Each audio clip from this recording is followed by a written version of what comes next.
Good morning. It is the 10th of November, officially 10 days into my 30-day challenge, which means I am a third of the way in. So far, I have written 32,000 words, so I think it's just shy of 33,000 words, which is not too bad. It's not a little behind where I actually wanted to be, but I'm not going to complain. 32,000 words is fantastic, and I'm really enjoying the story. My goal, as always, is to get 5,000 words in the day. Don't always achieve that. If you watched yesterday, I thought I got about 300, but when I actually added it up, it was 126. But that's what it is. I still count it that I wrote yesterday, so I'm not going to complain on that.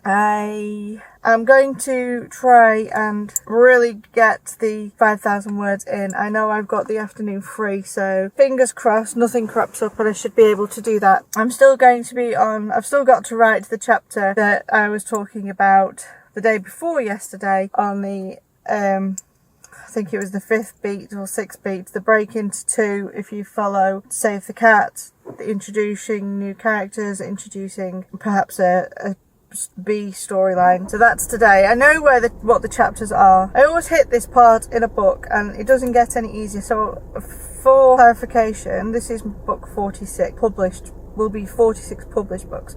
I've written more than that. I have books that I wrote years and years ago that just sit in the drawer, will never ever see the light of day. So it's probably about my 50th book. Yeah, probably about my 50th book. And I still find that when I am writing, I hit a point where I feel I'm not cut out for this. And it reminds me of when I read Stephen King's 11/22/63. So if you've not read that, it's a really good book. But in it, he talks at the end. He has like a chapter talking to his constant reader, as he does. And he says that he originally started that book in the 70s, pretty much a few years after JFK was shot. If you don't know what 11/22/63 is, it's basically a guy that discovers how to travel back in time and what would happen if he stopped Lee Harvey Oswald from shooting Kennedy. And that's the story. So King started this in the 70s, according to what he says in the back of the book, but didn't feel he was old enough as a writer to write it. So he put it to one side, and I think it was published in the 2000s. So 40 years later, pretty much, for him to feel that he matured as a writer to be able to tackle that book.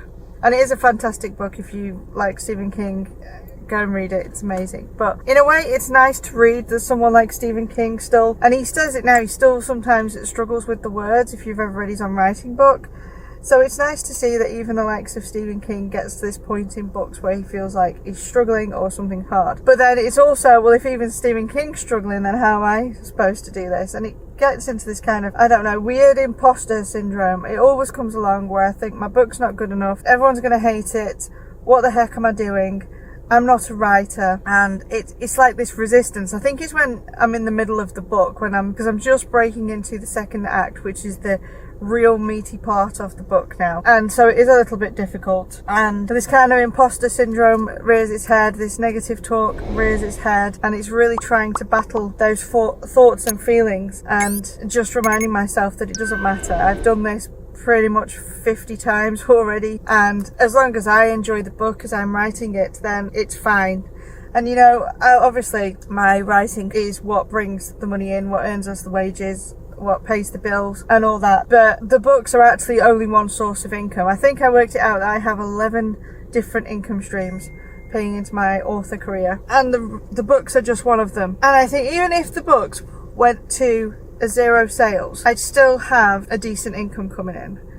And so I have to try and take my mind away from that. I think my writing partner calls it stage fright. When we were studying psychology, they talked about this like imaginary audience that people have, and so that's what it is with the writing. You get this like imaginary audience and you're trying to picture what the readers are going to say and if they're going to hate it, but you're judging that with your state of mind at the time, so it's not even accurate. Because I can write a book and think it's complete and utter rubbish and whack it onto Patreon or something like that, and they absolutely love it. And it's weird. I don't think we're always the best judge of our own work and our own books. Sometimes I think we're too close to them, especially when you've read them a million times and you're kind of getting a bit sick of the story. So yeah, at the moment I'm kind of fighting that imposter syndrome, I'm not good enough syndrome, and it's driving me nuts. But I will push through it, and I'll get through it, and I always do. So yeah, that's it today. Going to try to get my 5,000 words again, and I will update you later and see how that went. And I can't stop yawning. Oh, excuse me. I will update you later as to how that went. So goodbye for now. So just nipped out really quickly. So this is me just nipping out super quick. Here's a mess. I got 5,003 words done, and it's still the afternoon. So that is awesome, and I'm happy with that. And I'm going to leave it there. They are first draft chapters, so they were really flowing really fast. I've got Alex to meet the characters I wanted him to meet. One thing I love about discovery writing is how, like, your imagination just throws something at you. So I managed to put, I got an event that happened that came along and even took me by surprise. So hopefully it'll take the readers by surprise, but that was really cool. But yeah, I got 5,003 words done, and so that was fantastic. And so I'm going to leave it there for the day and get on with some other things that I need to do, some admin things, and then just house stuff. Yeah, so that's short update today, but I'm very happy with that. It was good after yesterday's very short word count. So I shall see you tomorrow. Bye.